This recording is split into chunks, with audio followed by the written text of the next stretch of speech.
Hello, this is part second of lesson number 3 of unit 1 of SOL book The World After 1945।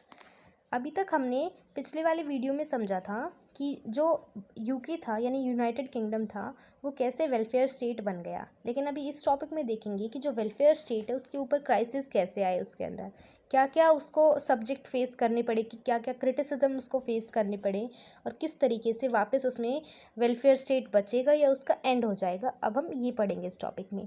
During 1960s जो welfare state था इसको attack कर दिया इसके ऊपर किसने, इकोनॉमिक्स ने और इकोनॉमिस्ट्स ने और एकेडमिक्स ने। इकोनॉमिस्ट क्या बोले, उन्होंने सपोर्ट किया नियो लिबरल पर्सपेक्टिव को और क्या बोला कि जो वेलफेयर स्टेट है ये तो थ्रेटन कर रहा है लोगों की फ्रीडम ऑफ चॉइस को।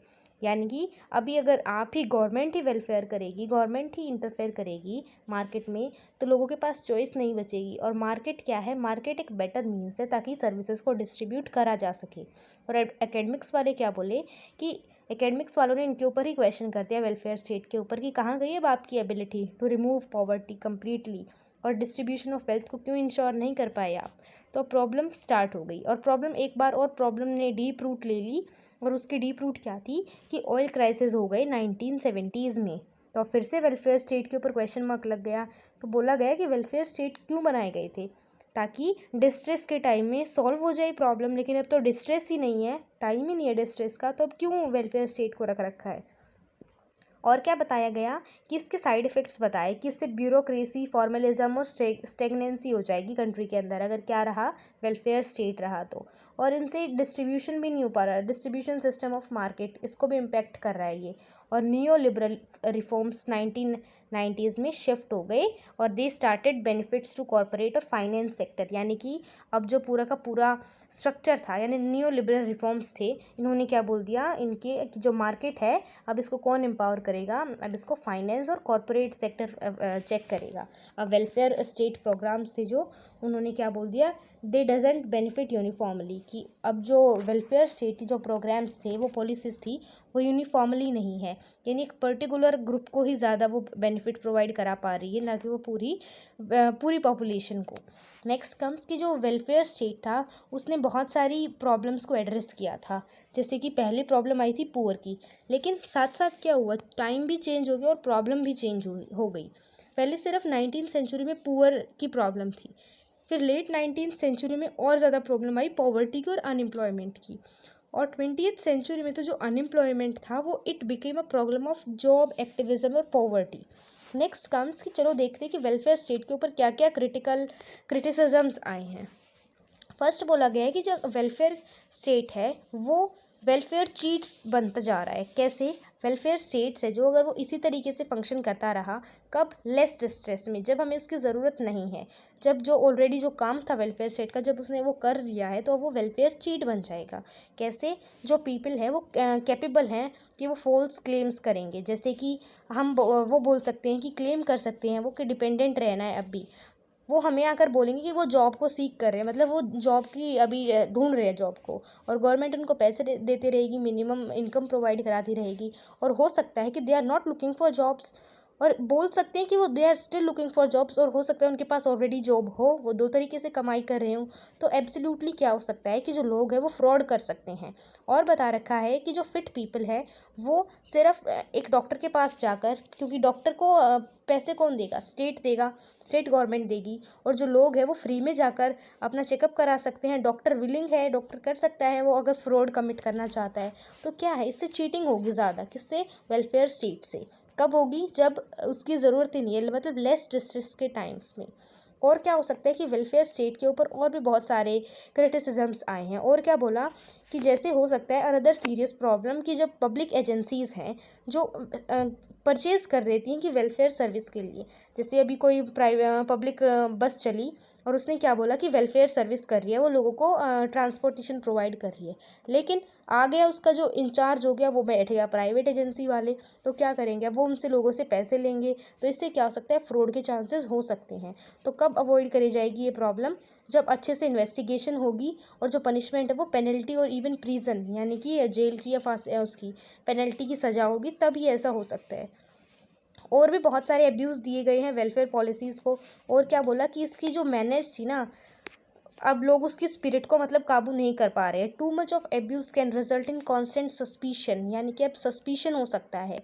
और क्या नेक्स्ट क्या बताया गया कि ये सारी प्रॉब्लम्स ये सिग्निफाई नहीं करती कि जो वेलफेयर स्टेट है वो प्रॉब्लम है, बल्कि जो वेलफेयर स्टेट की जो पॉलिसीज़ हैं वो लोग गलत तरीके से यूज़ कर रहे हैं, ताकि उसकी जो स्पिरिट है वेलफेयर स्टेट की उसको वो डिफीट कर दे, उसको हरा दे। तो ऐसे क्या हो सकता है, टू मच एब्यूज़, उससे कॉन्स्टेंट सस्पिशन हो सकता है, और जो स्क्रूटिनी है उसकी डिग्रेडेड फॉर्म आ जाएगी। और अनदर क्रिटिसिज्म बता रखा है अगेंस्ट वेलफेयर स्टेट कि जो वेलफेयर है वो मोरल कोस्ट को भी मतलब it has huge hidden moral cost. कैसे? जो लोग हैं वो अपना रोल ही भूल जाएंगे कि वो ड्यूटी बाउंड सिटीजन्स है, वो जो उनकी ड्यूटीज़ हैं वो उनको कंप्लीट नहीं करेंगे। क्यों? Because they are getting a monthly income, a minimum income. तो जो उनकी रिस्पॉन्सिबिलिटी है वो उनको अवॉइड करना स्टार्ट कर देंगे, और वो टोटली डिपेंड हो जाएंगे स्टेट के ऊपर। और टू मच डिपेंडेंसी उसकी क्या कर देगी, उसकी ऑटोनॉमी को, उसकी इंडिविजुअलिटी को, उसको क्या करेगी, उसको हैम्पर करेगी। और उसकी सेल्फ रिस्पेक्ट भी कम हो जाएगी इंसान की। क्यों? क्योंकि उसका कोई लाइफ का गोल ही नहीं रहेगा कि मेरा एम क्या है, कि मैं सच में जॉब को ढूंढ रहा हूँ या नहीं ढूंढ रहा हूँ, जस्ट आई एम शोइंग, और even I am looking for a particular job. What makes the problem of dependency complex, जो स्टेट है वो अब क्या कर रहा है, वो इंडिविजुअल्स को प्रोवाइड करा रहा है। और बेटर क्या होगा कि जो स्टेट है वो लोगों को जॉब प्रोवाइड करा के दे, इंस्टेड इसी बहाने से रह जाए कि लोग जॉब को ढूंढ रहे हो और मैं उनको मिनिमम इनकम प्रोवाइड करा दूँ। तो इससे क्या होगा, लोगों की जो डिग्निटी है, ऑटोनॉमी है, वो लूज़ हो जाएगी। तो स्टेट को क्या करना है, स्टेट को मिनिमम इनकम प्रोवाइड ना करके उन्हें जॉब प्रोवाइड करनी है। और ना ही सिर्फ स्टेट पर डिपेंड रहेगा, वो इंसान हो सकता है अपनी फैमिली पर या प्रॉपर्टी पर भी डिपेंड रहने लग जाए। और ये डिपेंडेंसी क्या है, इट इज़ समथिंग बैड। क्यों? ये बुरा क्यों है? क्यों? क्योंकि इससे इनकरेज होगा लोगों का रॉन्ग एटीट्यूड। नियो लिबरलिज्म भी, वो भी क्या है, नियो लिबरलिज्म ऑल्सो वो भी लोगों की फेवर ही करेगा, लोगों का सपोर्ट ही करेगा। तो लोगों का सपोर्ट अगर न्यू लिबरलिज्म कर रहा है तो वेलफेयर स्टेट के पॉलिसीज़ की उनकी ज़रूरत ही क्या है, वो भी करेगा उनकी सपोर्ट। जैसे कि उनको health care, public transport provide करेगा न्यू लिबरलिज्म। और क्या बता रखा है यहाँ हमें कि however people are gaining benefits, लेकिन जो लोगों को बेनिफिट्स मिल रहे हैं वेलफेयर के वो बहुत ही लॉन्ग टर्म्स के मिल रहे हैं। और इससे क्या हो सकता है, वो अनएम्प्लॉयबल या उनकी पावर है जो वर्क करने की वही वो लूज़ कर दे। तो जो वेलफेयर सिस्टम है it should encourage capacity building, यानी कि जो उनको प्रोवाइड, उनकी अगर जॉब हम प्रोवाइड करा रहे हैं तो उनसे उनकी कैपेसिटी बिल्ड होगी और वो क्या करेंगे, काम करने के लिए भी ईगर रहेंगे। नाउ कम्स एक और क्रिटिसिज्म दिया गया, वो है फ्यूटिलिटी। ये अनदर क्रिटिसिज्म है जो वेलफेयर स्टेट को दिया गया है। इसका मतलब क्या है कि जो वेलफेयर स्टेट है उसका जो प्रॉमिस था कि वो पॉवर्टी को या इनइक्वालिटी को बिल्कुल इरेज कर देगा, वो ऐसा नहीं हो पाया है। बल्कि जो motivation behind building welfare state था वो अब क्या हो गया है, दे फॉरगेट इट। यानी वेलफेयर स्टेट बनाया किस लिए गया था वही वो लोग भूल चुके हैं। क्यों? क्योंकि अभी भी उन्होंने जो उनका काम था it is not yet solved. और इससे क्या हो सकता है, इससे जो प्रॉब्लम है इसने सिर्फ पॉवर्टी को या अनएम्प्लॉयमेंट को दूर नहीं किया है, बल्कि इसने जो प्रिंसिपल्स थे, कैपिटलिस्ट सोसाइटी थी उसके प्रिंसिपल्स को दूर कर दिया है। किसने? वेलफेयर स्टेट की पॉलिसीज़ ने, वेलफेयर स्टेट के मोटिव ने। Now comes the next topic and the last topic of this chapter, new economic crisis. 1960s में क्या हुआ, स्टेबल ग्रोथ हो गई थी। 1960s तक चीप एनर्जी मिल रही थी, प्रॉफिट हुआ था, बिल्कुल प्रोडक्टिविटी थी। लेकिन 1960s के बाद क्या हुआ, प्रॉफिट डिक्लाइन होना स्टार्ट हो गया, प्रोडक्टिविटी भी कम होनी स्टार्ट हो गई, और जो इकोनॉमी थी वो भी स्लो डाउन होनी स्टार्ट हो गई। और तो ये एक ऐसा मोमेंट था जिससे हम वेलफेयर जो स्टेट था उसकी इनएफिशिएंसी को बिल्कुल पीक पर देखा जा सकता था। और क्या हो गया, ब्रिटेन वुड्स का कोलैप्स हो गया और ऑयल क्राइसिस हो गया, जिसकी वजह से जो इन्फ्लेशन रेट्स थे वो बढ़ गए, यानी मतलब पैसे की जो वैल्यू थी वो बढ़ गई, प्राइस राइज हो गई।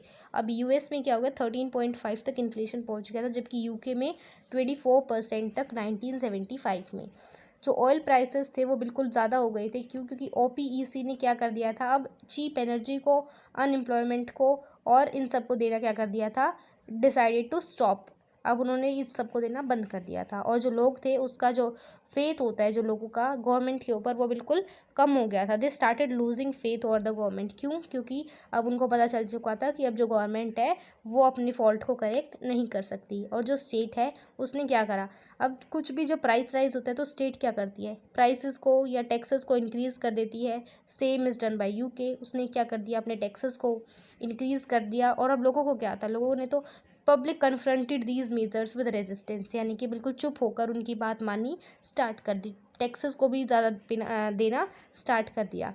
1980s में या 1990s में क्या हुआ, न्यू लिबरल रिफॉर्म्स आ गई और इन्होंने किस चीज़ को फेवर किया, प्राइवेटाइजेशन को और लिबरलाइजेशन को। और क्या हुआ, बहुत सारे पब्लिक एसेट्स से उनको सोल्ड कर दिया गया, उनको बेच दिया गया, किसको, प्राइवेट कंपनीज़ को। प्राइवेट सेक्टर का जो रोल था उसको कम कर दिया गया और सारी की सारी पावर थी यूनियन की, उसको भी कम कर दिया गया। और जो एक और स्टेप लिया गया वो था deregulation of banking and finance sector. और जो न्यू लिबरलिज्म के जो रिफॉर्म्स थे इसको इंट्रोड्यूस कर दिया, मतलब सारा प्राइवेट सेक्टर को दे दिया गया सभी चीज़ें, सभी का, वेदर ट्रांसपोर्ट सेक्टर और एग्रीकल्चर सेक्टर, यानी सब कुछ किसको दे दिया गया, पब्लिक सेक्टर से छीनकर प्राइवेट सेक्टर को दे दिया गया। लिबरल्टेरियंस थे जो, उन्होंने क्या किया, उन्होंने जो वेलफेयर स्टेट था उसके लिए अपना जो बिलीफ था उसको बिल्कुल ख़त्म कर दिया। उन्होंने क्या बोला कि ये सिर्फ क्या मीन्स था, वेलफेयर स्टेट क्या था, सिर्फ एक वे था कि किसको इस्टेब्लिश किया जा सके, टोटलिटेरियनिज्म को इस्टेब्लिश किया जा सके, और सिर्फ जो मार्केट की फंक्शनिंग है उसको रोका जा सके, फ्रीडम है जो लोगों की उसको रोका जा सके। बहुत सारे इकोनॉमिक्स थे, उन्होंने क्या लिखा, इन्हीं के बारे में ऐसे ही आर्गूमेंट्स वेलफेयर स्टेट के ऊपर बनानी स्टार्ट कर दी।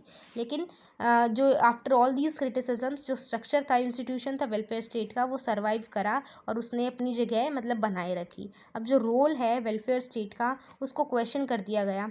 न्यू लिबरल पॉलिसीज़ थी, उन्होंने क्या कर दिया, प्राइवेटाइजेशन जो हुआ था उसको पुशअप कर दिया, यानी सब कुछ क्या हो गया था, प्राइवेट सेक्टर के अंडर आ गया था। और क्या हो गया था, जो गवर्नमेंट की वीकनेस थी, अब उसको इस पीरियड को बता दिया गया कि गवर्नमेंट का क्या है, श्रिंकिंग स्टेज है। क्यों, क्योंकि गवर्नमेंट क्या कर रही है, अब किसी भी काम में इंटरवीन नहीं कर पा रही है, किसी भी काम में हेल्प नहीं कर पा रही है। किसकी हेल्प नहीं कर पा रही, अब लोगों की, अब गवर्नमेंट इंटरफेयर नहीं कर रही है और सारा का सारा काम कौन, पब्लिक सेक्टर में किया जा रहा है, खुद के लोग ही कर रहे हैं। इस पीरियड को इसको बोला गया रीट्रेंचमेंट, इस पीरियड का नाम इन्होंने रीट्रेंचमेंट भी दिया। अब क्या हुआ, और अदर एक्विजिशंस लगाई गई, किसके ऊपर, इनएफिशिएंसी ऑफ वेलफेयर स्टेट के ऊपर। क्यों, क्या बोला गया कि उन्होंने जो रिसोर्सेज हैं उनको अच्छे से यूज़ नहीं किया है, they have not made the better use of resources. और क्या बोला गया कि जो पब्लिक एक्सपेंडिचर था उसका भी क्या हो गया, डिक्रीज़ होना स्टार्ट हो गया वो, और जो पब्लिक सेक्टर के जो एसेट्स थे उनको भी अब प्राइवेटाइज कर दिया। अब क्या बोला कि 1929 में, 1973 में जब इकोनॉमिक क्राइसिस आया था तो क्या हो गया था कि कैपिटलिस्ट जो प्रोडक्शन रिलेशन था उससे थोड़ा शिफ्ट हो गया था, चेंजेस आ गए थे, कैसे, वेलफेयर स्टेट बना दिया था। लेकिन जब 2007 में इकोनॉमिक क्राइसिस आया तो इसका तो कोई ऑल्टरनेटिव ऑर्डर बचा ही नहीं था, यानी there is no any order कि हम उसको अब रिप्लेस कर दें, कि हम वेलफेयर स्टेट को हटा के अब ये लगा दें।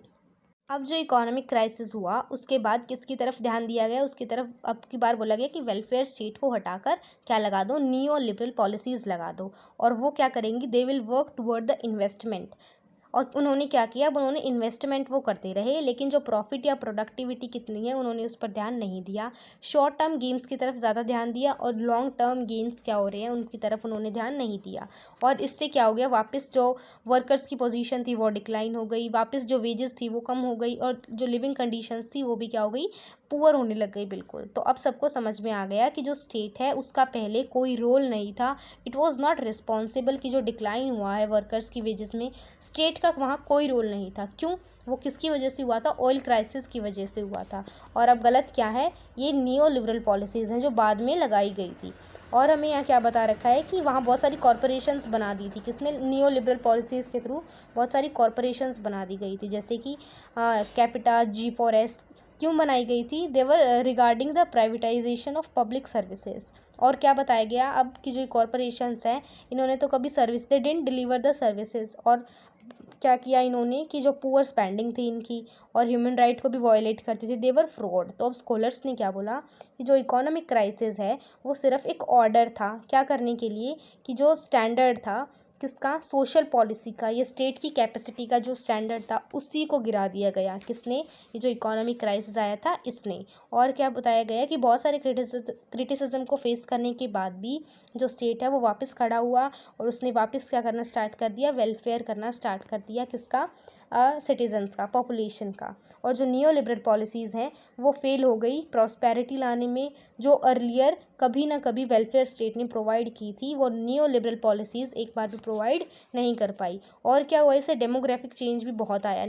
किससे, नियो लिबरल मेजर्स से। जैसे कि कुछ जो सोसाइटी थी या उन्होंने क्या कर दिया, वो ज़्यादा बेनिफिट हो गई, और जबकि कुछ जो है वो बिल्कुल डिसएडवांटेज हो गई। क्यों, रेस के, सेक्स के या एथनिसिटी के बेसिस पर अगर देखें तो कुछ ग्रुप्स को बहुत ज़्यादा डिसएडवांटेजेस फेस करनी पड़ी। Now the conclusion of this chapter.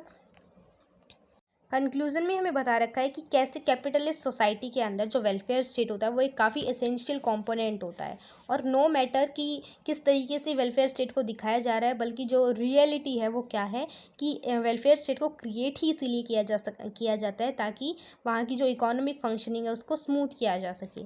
हमने चैप्टर में पढ़ लिया कि कैसे यूके पहले वेलफेयर स्टेट बना, कैसे फिर उसमें नियो लिबरल पॉलिसीज़ आई, और सारे उन रिफॉर्म्स की वजह से क्या हो गया, जो स्टेट की कैपेसिटी थी वो और बिल्कुल डिग्रेड हो गई, और बाद में पता चला कि जो न्यू लिबरल पॉलिसीज़ थी उनसे ज़्यादा बेटर क्या था, स्टेट था, और स्टेट का कोई भी रोल नहीं था, क्योंकि ऑयल क्राइसिस हुआ था, उसकी वजह से वहाँ जो प्रोडक्शन था वो कम हो गया था। तो welfare state it is also a normal social fact respective of the economic और सोशल फंक्शनिंग। जो वेलफेयर स्टेट है it exist in some form in all states, यानी जो वेलफेयर स्टेट है वो सभी स्टेट्स में होता है, नो मैटर कि किसी का रोल ज़्यादा या किसी का कम।